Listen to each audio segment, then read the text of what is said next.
a commencé à prendre notre dossier en main, on le termine jusqu'au bout, jusqu'à ce que le problème soit résolu, en fait.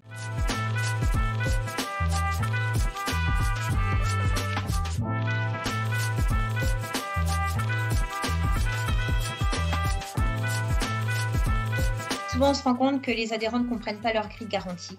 Donc là, plutôt que de faire un mail en leur expliquant des pourcentages et des taux, on va prendre notre téléphone et on va leur expliquer que leur grille de garantie prévoit tel remboursement, tel montant, qu'il faut enlever le montant de remboursement de la sécurité sociale.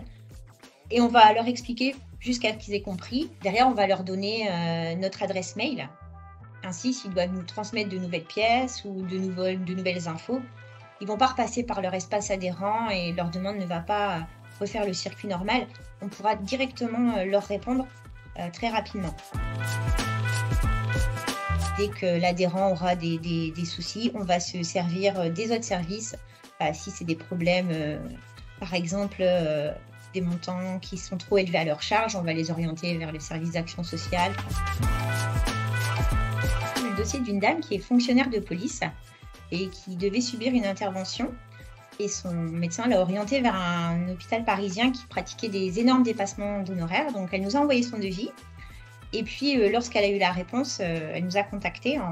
Elle ne comprenait pas le montant si peu élevé. Je lui ai expliqué que ce qui était annoncé comme remboursement était conforme à sa grille, en lui expliquant bien les pourcentages et en lui disant que c'était bien le chirurgien qui pratiquait des dépassements énormes. Sa seule solution, c'était d'arrêter les soins, de ne pas pratiquer cette intervention qui devait lui sauver la vie, orienter vers l'action sociale pour monter un dossier.